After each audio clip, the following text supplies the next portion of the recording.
Hello everybody, இன்னைக்கு நம்ம organism and population சாப்டர்ல இருக்கக்கூடிய லாஸ்ட் 10 இயர்ஸ்க்கான ப்ரீவியஸ் இயர் கொஸ்டினை டிஸ்கஸ் பண்ண போறோம். ஸோ 2016 2025ல இருந்து உங்களுக்கு ஒரு 10 இயர்ஸ்க்கான கொஸ்டினை நம்ம சால்வ் பண்ண போறோம். Hope you all R excited அப்படின்னு நினைக்கிறேன். இது கண்டிப்பா ஹெல்ப்ஃபுல்லா இருக்கும். கான்செப்டையும் நீங்க ரிவைஸ் பண்ண மாதிரி இருக்கும், கொஸ்டின் டிஸ்கஸ் பண்ண மாதிரி இருக்கும். நீட் எக்ஸாம்ல வேற வருஷத்துல என்னென்ன மாதிரியான டிஃபிகல்ட்டி லெவல்ல கொஸ்டின் கேட்டிருக்காங்கன்றதும் உங்களுக்கு தெரியும். சரியா? So before we start our session, don't forget to like the video and subscribe the channel. This channel is for the NEET aspirants of Tamil Nadu. So not only Wilfred biology educated xylem learning. So for the past 3-4 years நிறைய ஸ்டூடெண்ட்ஸ்க்கு நான் NEET biology teach பண்ணியிருக்கிறேன். என்னுடைய நிறைய students இப்போ கரண்டாக medical காலேஜில் படிக்கிறாங்க. So I want to guide you as well பசங்களா. ஸோ பிஃபோர் த டிஸ்கிரிப்ஷனில் get your free notes link இருக்குது. அது மூலமாக வாட்ஸ்அப் குரூப்பில் சேர்ந்துக்கோங்க. அங்கே செஷனுடைய நோட்ஸ் PDF உங்களுக்கு கிடைக்கும். செஷனுக்குள்ளே போகிறதுக்கு முன்னாடி ஒரு குட்டியோன் அனௌன்ஸ்மெண்ட்டு. ஸோ நம்ம ஜைலமில் இருந்து எக்ஸாட் அப்படிங்கிற எக்ஸாமை கண்டக்ட் பண்ணுறோம். Xylem scholarship and aptitude test. இது எதுக்காக அப்படின்னா, இந்த எக்ஸாமில் நல்ல மார்க் வாங்குற பசங்களுக்கு நம்ம ஜைலமில் இருக்கக்கூடிய நீட் ப்ரிப்பரேஷன் கோர்சஸில் நல்ல ஸ்காலர்ஷிப் 100% வரைக்கும் ஸ்காலர்ஷிப் இது கிடைக்க போகுது. ஆஃப்லைனில் முடிஞ்சிருச்சு February 15. ஆன்லைன் பார்த்தீங்கன்னா February 22 சண்டே வந்துட்டு நடக்குது. ஸோ இந்த QR கோடை ஸ்கேன் பண்ணுங்கள், இல்லை டிஸ்கிரிப்ஷன் லிங்க் இருக்குது. ரைட்? ஸோ அப்போது மற்ற பசங்களுக்கு 10th 11th அந்த மாதிரி பசங்களுக்கு எவ்ரி சாட்டர்டே ஓகே நம்மளுடைய ஆஃப்லைன் சென்டர்ஸில் இந்த ஸ்காலர்ஷிப் எக்ஸாம் நடக்குது. ரைட்? ஸோ இந்த ஆப்பர்ச்சுனிட்டி ஸ்பெஷலாக +2 படிக்கிற பசங்களுக்கும் ரிப்பீட்டர்ஸ்க்காக தான். இதை யூஸ் பண்ணுங்கள், நல்ல மார்க் வாங்குங்க. நம்ம நீட் ப்ரிப்பரேஷன் கோர்சஸில் ஆன்லைனாக இருக்கட்டும் ஆஃப்லைனாக இருக்கட்டும் 100% வரைக்கும் உங்களுக்கு ஸ்காலர்ஷிப் கிடைக்கும். அண்ட் March 27 நம்ம ஜைலம்ல இருந்து XPL offline crash course launch பண்ணுறோம். ஸோ நம்ம கிராஷ் கோர்ஸ் பேர் XPL ஜைலம் பிரீமியர் லீக். அந்த 30 டேஸில் உங்களுக்கு GAB டெஸ்ட் சீரிஸ் இருக்கும். அதாவது உங்களுடைய காம்படிட்டிவ் ரேங்கை நீங்கள் அனலைஸ் பண்ணுறதுக்கான டெஸ்ட் சீரிஸ் ப்ளஸ் உங்களுக்கு போர்ஷன்ஸ் முடிக்க டெஸ்ட் இருக்கும், கிராண்ட் டெஸ்ட்னு சொல்லிட்டு. அப்புறம் NEET based full portion mark test. Right? So நிறைய டெஸ்ட் வச்சு உங்கள் ப்ராக்ரஸை நீங்கள் ட்ராக் பண்ணிக்கலாம். லைவ் கிளாஸ் இருக்கும், டவுட் கிளியரிங் செஷன் இருக்கும். ஸோ இது ஆஃப்லைனில் நடக்கிற XPL crash course. Coimbatore, Trichy, திருநெல்வேலியில் இந்த கோர்ஸ் இருக்குது. 10,000 + GST அப்படிங்கிறது தான் ப்ரைஸ். இதில் இப்போவே சேர்ந்துட்டீங்க அப்படின்னா ஆன்லைன் XPL உங்களுக்கு ஃப்ரீயாக கிடைச்சிடும். சரியா? So these are the students. நம்ம சைலமில் படித்த ஸ்டூடெண்ட்ஸ் இப்போ கரண்ட்டாக மெடிக்கல் காலேஜில் படிச்சுட்டு இருக்கிறாங்க. They are medical students right now. So உங்களுடைய ஃபோட்டோவும் இதில் வரணும் அப்படிங்கிறது தான் என்னுடைய ஆசை. ரைட்டா? ஸோ இந்த நம்பருக்கு கால் பண்ணி உங்கள் டவுட்டை நீங்கள் கிளாரிஃபை பண்ணிக்கலாம். நம்ம எஜுகேஷன் கவுன்சிலர்ஸ் இந்த கோர்ஸ் பற்றின டீடைல்ஸை உங்களுக்கு சொல்லுவாங்க. Let's get into the session பசங்களா. ஸோ ஃபர்ஸ்ட் கொஸ்டின் பாருங்கள். கீழே இருக்கிற ஃபாலோயிங் ஈக்குவேஷன்ஸில் எது Verhulst Pearl logistic growth of பாப்புலேஷனை ரெப்ரசென்ட் பண்ணுது? லாஜிஸ்டிக் growthக்கான ஈக்குவேஷன் எதுன்னு கேட்குறாங்க. ரொம்ப சிம்பிள். அது என்னதுன்னு அப்படின்னா dN/dt = Rn into k - n/k அப்படிங்கிறது தான். சரியா? அப்போ இது வராது, இது வராது, இது வரும். ரைட்டா? அண்ட் அதுக்கப்புறமா இது வராது. ஸோ அப்போ option 3 is right answer. Hope இது கிளியர் அப்படின்னு நினைக்கிறேன். ஸோ இது பாப்புலேஷன் சைஸு அல்லது பாப்புலேஷன் டென்சிட்டி சொல்லலாம். இது டைமு, இது கேரிங் கெப்பாசிட்டி. அந்த இருப்பிடம் அதிகபட்சம் எவ்வளோ பாப்புலேஷன் சைஸை தாங்க முடியும் அப்படிங்கிறது.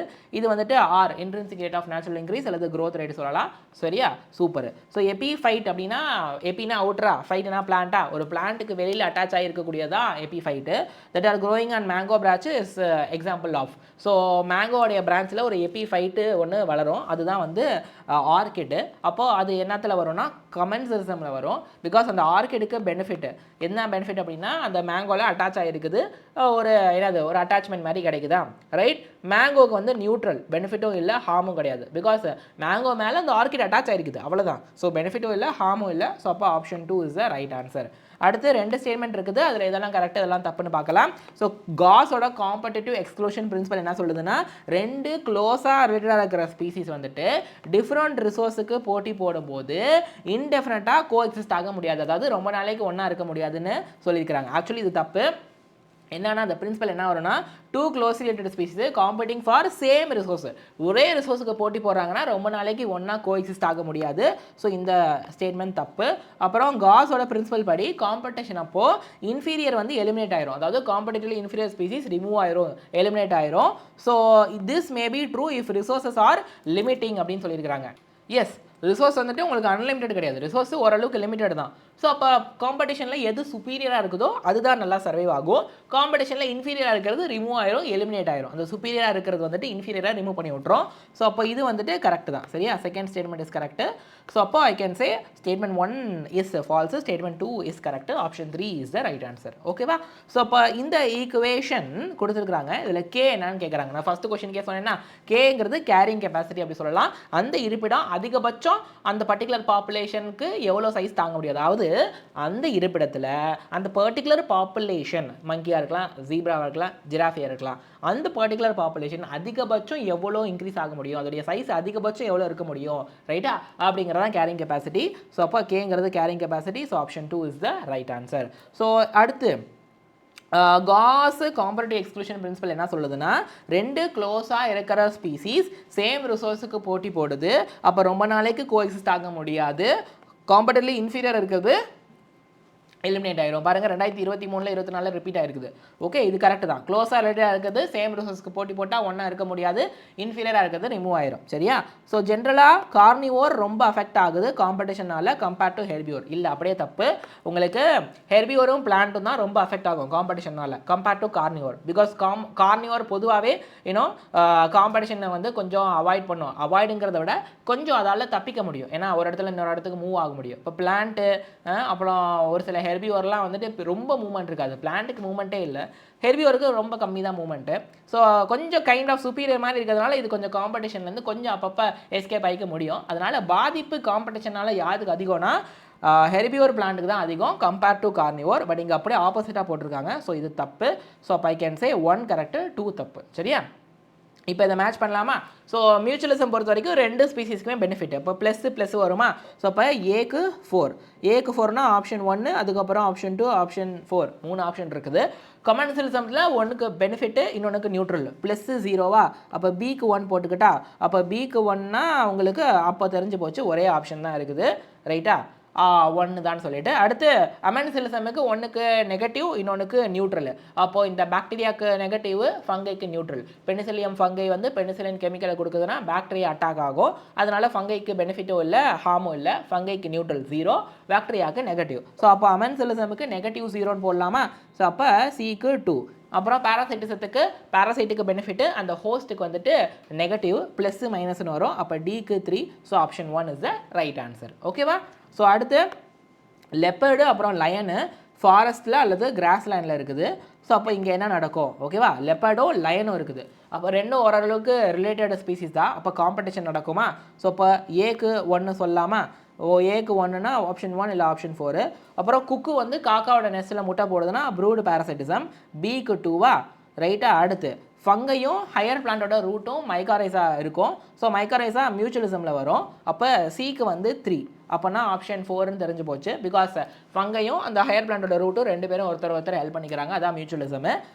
எக்ரெட்டும் கேட்டலும் பார்த்தீங்கன்னா கமென்சலிசம். கேட்டலுக்கு பெனிஃபிட்டு, கேட்டலுங்கிறேன் பாரு, இந்த எக்ரெட்டுக்கு பெனிஃபிட்டு, கேட்டிலுக்கு வந்துட்டு நியூட்ரல். பிகாஸ் கேட்டில் அந்த புல்லெல்லாம் சாப்பிடும்போது அந்த புல்லை பிச்சு பிடுங்கும்போது அந்த மண்ணுக்குள்ளே இருக்கிற புல்லுலாம் வெளியே வரும். அதை வந்து இந்த எக்ரெட்டு சாப்பிட்டுக்கும். எக்ரெட்டுக்கு பெனிஃபிட்டு, கேட்டிலுக்கு வந்துட்டு நியூட்ரல். அதான் கமென்சலிசம். ஸோ அப்போ டிக்கு 4ஆ? ஸோ அப்போ option 4 is the right answer. ஓகேவா? புரிஞ்சுதா? அடுத்து லாஜிஸ்டிக் க்ரோத் எப்போ நடக்கும்? ரிசோர்ஸு அன்லிமிட்டெட் ரிசோர்ஸா அப்படின்னா இல்லை.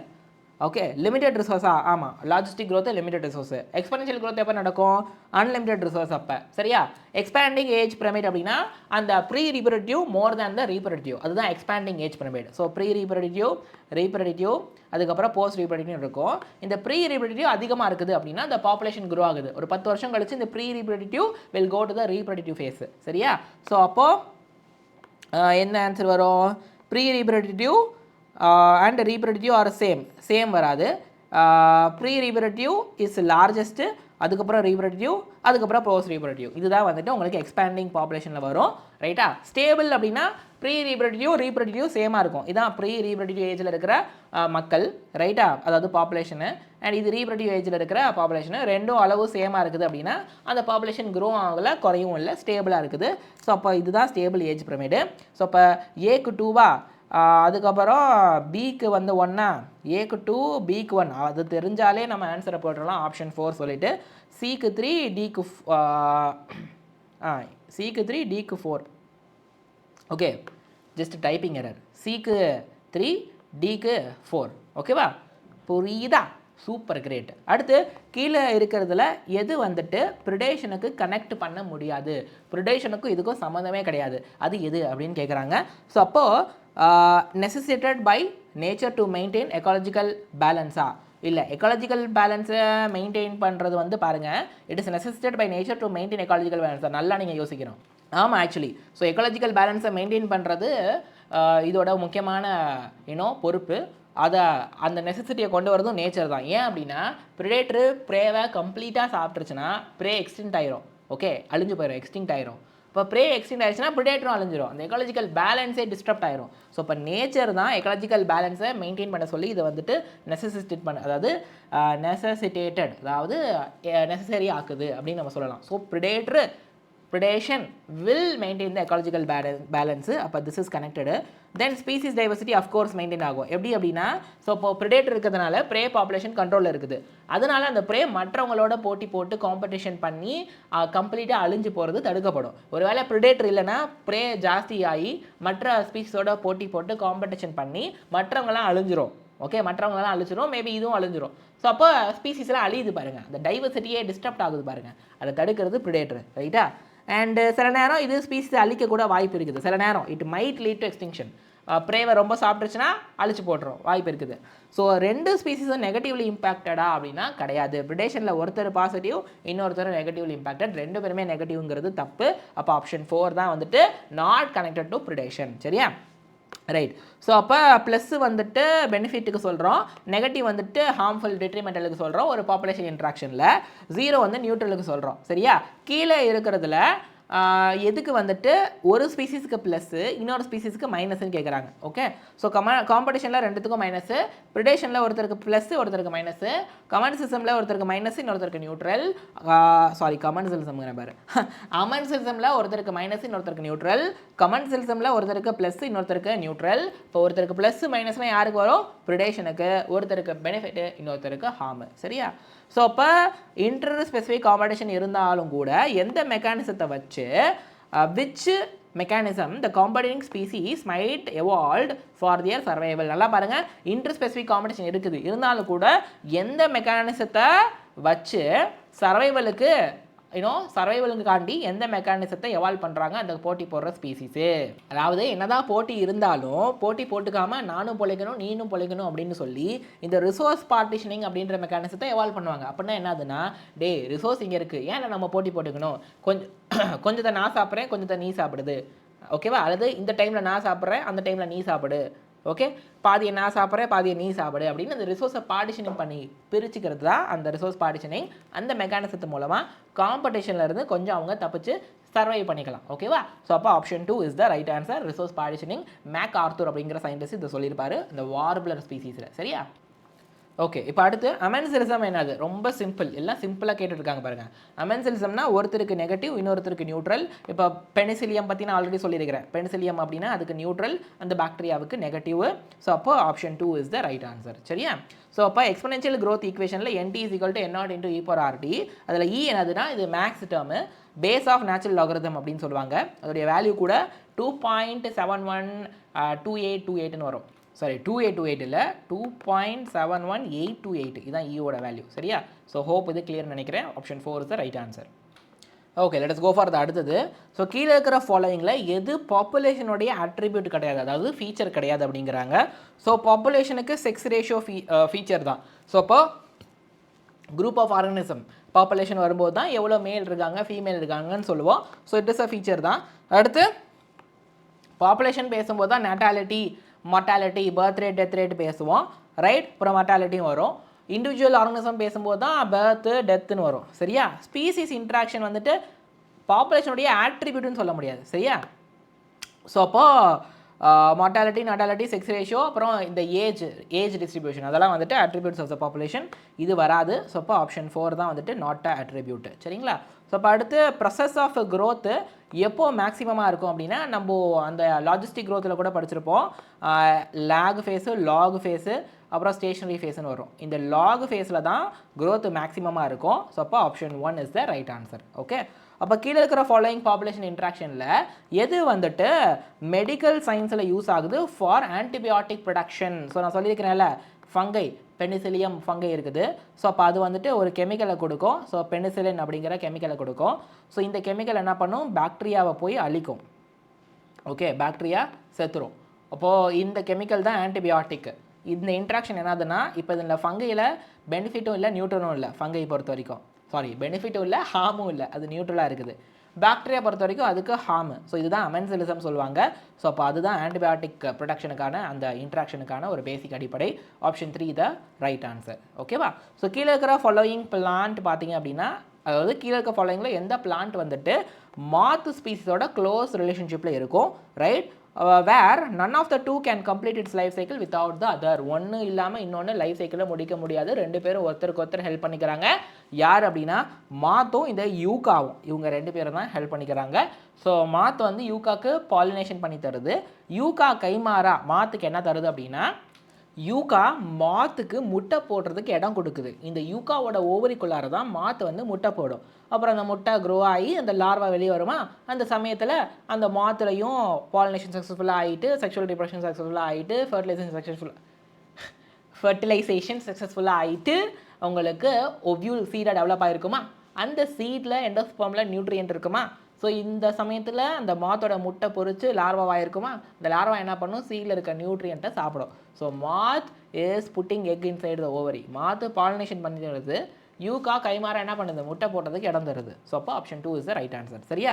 நட்டாலிட்டி என்னது, சிம்பிள் பர்த் ரேட்டு. அப்போ option 2 is the right answer. இவ்வளோ ஈஸியாக கேட்டிருக்காங்க பாருங்கள் 2018. அந்த வருஷம் நிறைய டஃப் கொஷின்லாம் கேட்டானுங்க. அதனால் போனால் போதுன்னு இந்த மாதிரி ஒரு சில ஈஸி கொஷினும் கேட்டாங்க. சரியா? 2017 பாருங்கள், Alexander von Humboldt for the first time எதை பற்றி பேசுகிறாரு அப்படின்னா, ஸ்பீசிஸ் ஏரியா ரிலேஷன்ஷிப் தான். அதாவது ஏரியா இன்க்ரீஸ் ஆக ஸ்பீசிஸ் ரிச்னஸ், அதாவது number of types of species வந்துட்டு இன்க்ரீஸ் ஆகுதா குறையுதா அப்படிங்கிற ரிலேஷன்ஷிப்பை இவர் தான் சொல்லியிருப்பாரு. சரியா? ஏரியா ஏற ஸ்பீசிஸ் ரிச்னஸ் ஏறும், பட் ஒரு லிமிட் வரைக்கும் தான். புரியுதா? ஸோ இப்போ அடுத்து லாஜிஸ்டிக் க்ரோத் கர்வ். அப்போ உங்களுக்கு வந்துட்டு ஒரு எஸ் ஷேப்பில் கர்வ் வரும். அதில் அசிம்டோட் வந்துட்டு எப்போ வரும் அப்படின்னா, இந்த ஒய் ஆக்சிஸில் வந்துட்டு பாப்புலேஷன் சைஸ், பாப்புலேஷன் டென்சிட்டி என்ன இருக்குது, எக்ஸ் ஆக்சிஸில் டைம் இருக்குது. சரியா? ஸோ டைம் ஆக பாப்புலேஷன் சைஸ் ஏறுது. அப்போ அசிம்டோட் எப்போ வரும் அப்படின்னா, வென் என்னோட வேல்யூ இந்த கே வேல்யூக்கு ஈக்குவல் ஆகும்போது, when K is equal to N, உங்களுக்கு அதுக்கு மேலே என்னோட வேல்யூ கே வேல்யூ தொட்ட பிறகு, கேரிங் கெப்பாசிட்டியை தொட்ட பிறகு டைம் ஆக பாப்புலேஷன் சைஸ் அதுக்கு மேலே ஏறாது, அப்படியே கான்ஸ்டன்ட் ஆயிரும். சரியா? ஸோ அப்போ option 3 K is equal to N is the right answer. So இப்போ அடுத்து Gause principle of competitive exclusion என்ன சொல்லுது, அபண்டன்ட் ஸ்பீசிஸ் வந்துட்டு லெஸ் அபண்டன்ட்டாக எக்ஸ்க்ளூட் பண்ணுமா, சேம் ரிசோர்ஸ்க்கு போட்டி நடக்குது. Okay, excludes species having different food ப்ரிஃபரன்ஸா, ரெண்டு ஸ்பீசிஸ் வந்துட்டு சேம் நீஷை ஆக்குபை பண்ணும் ரொம்ப நாளைக்கு ஃபார் த சேம் லிமிட்டிங் ரிசோர்ஸா. அடுத்து பெரிய ஆர்கனிசம் வந்துட்டு சின்ன ஆர்கனிசத்தை எக்ஸ்க்ளூட் பண்ணும் காம்படிஷன் மூலமாவா. ஸோ இதில் இது வராது.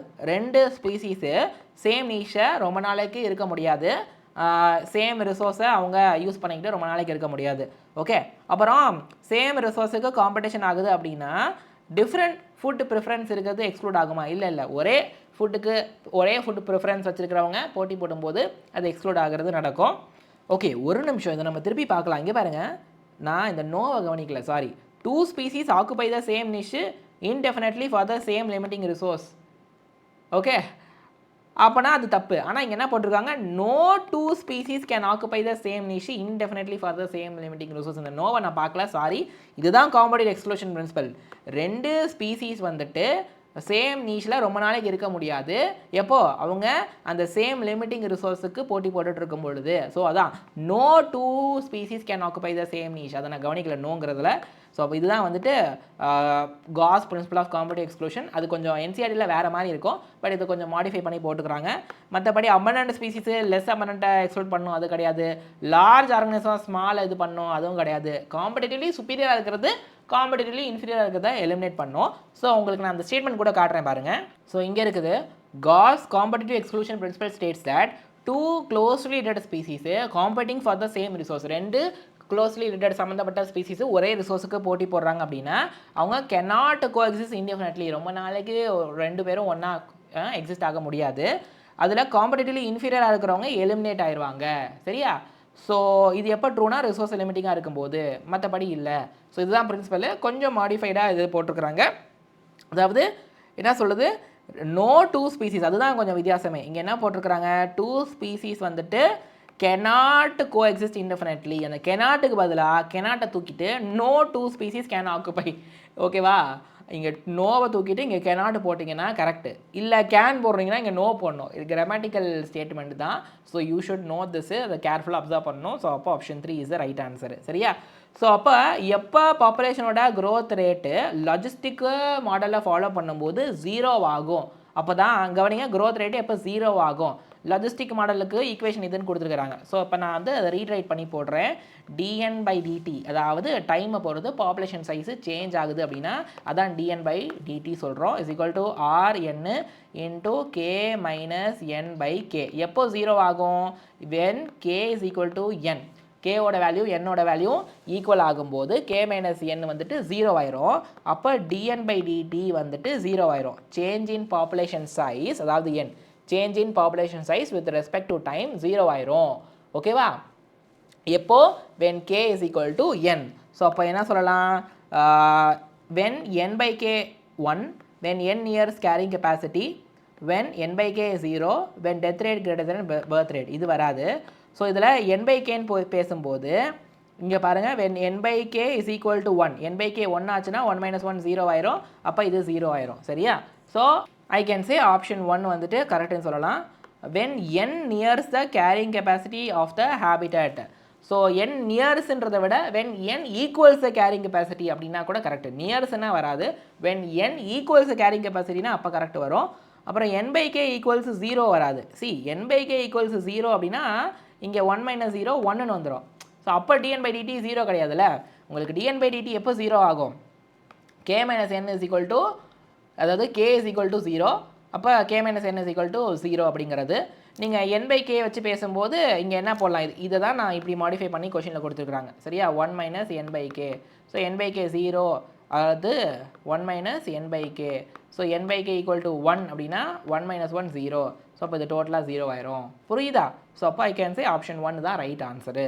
சரிங்களா? Death rate greater than birth rate வராது. சரியா?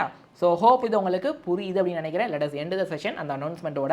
ஸோ நம்ம ஜைலத்திலேருந்து ஒரு 30 டே ஆஃப்லைன் கிராஷ் கோர்ஸ் லான்ச் பண்ணுறோம் நீட் எக்ஸாமுக்கு முன்னாடி. ஸோ மார்ச் 27 ஆரம்பிக்குது. ஸோ நீங்கள் கோயம்புத்தூர், திருச்சி, திருநெல்வேலியில் இருக்க நம்ம ஜைலம் ஹைப்ரிட் கேம்பஸ்க்கு வாங்க. லொக்கேஷன் போட்டால் மேப்பில் வரும். நீங்கள் வந்து அட்டன் பண்ணுங்கள். நம்ம எஜுகேஷன் கவுன்சிலர்ஸ்ட்டு உங்கள் டவுட்டை கிளாரிஃபை பண்ணிக்கோங்க. ஸோ லைவ் கிளாஸ் இருக்கும், டவுட் கிளியரிங் செஷன் இருக்கும், GAB டெஸ்ட் சீரிஸ் இருக்கும். இது மூலமாக உங்களுடைய காம்படிட்டிவ் ரேங்க் தெரிஞ்சுக்கலாம். அப்புறம் போர்ஷன் முடிச்சு கிராண்ட் டெஸ்ட் வைப்போம். அப்புறம் full portion test, NEET mark டெஸ்ட்டும் இருக்கும். ஸோ நிறைய டெஸ்ட் வைக்கிறதுனால உங்கள் ப்ராக்ரஸை ட்ராக் பண்ண முடியும். இதோட ப்ரைஸ் 10,000 + GST ஆஃப்லைனில். ஸோ இப்போவே சேர்ந்துட்டீங்க அப்படின்னா ஆன்லைன் எக்ஸ்பிஎலும் ஃப்ரீயாக கிடைச்சிடும். சரியா? ஸோ அப்போ call this number 8129000700, right? And these are our students who are currently studying in medical colleges. சரியா? ஸோ நீங்களும் இந்த ஆப்பர்ச்சுனிட்டியை பயன்படுத்துங்க. அண்ட் நான் சொன்ன மாதிரி exact Xylem scholarship and aptitude test ஆன்லைனில் February 22 நடக்க போகுது. அதை நீங்கள் அட்டன் பண்ணிட்டீங்க அப்படின்னா நம்மளுடைய இந்த கோர்சஸ் எல்லாத்துக்கும் உங்களுக்கு 100% வரைக்கும் ஸ்காலர்ஷிப் இருக்குது. ஸோ அந்த டிஸ்கிரிப்ஷனில் இருக்க லிங்க் கிளிக் பண்ணி ரிஜிஸ்டர் பண்ணிக்கோங்க. அது ரொம்ப முக்கியம். அப்போ தான் இந்த டெஸ்ட் எழுத முடியும். அந்த February 22 ஆன்லைன் நடக்க போகிற எக்ஸாட்டுக்கு. சரியா? 10th 11th படிக்கிறீங்கன்னா எவ்ரி சாட்டர்டே நம்ம இந்த எக்ஸாமை ஆஃப்லைன் சென்டரில் நடத்துகிறோம். நீங்கள் போய் எழுதலாம். சரியா? So thank you so much everybody. I will see you in the next video. Until then, keep learning, keep growing. Thank you.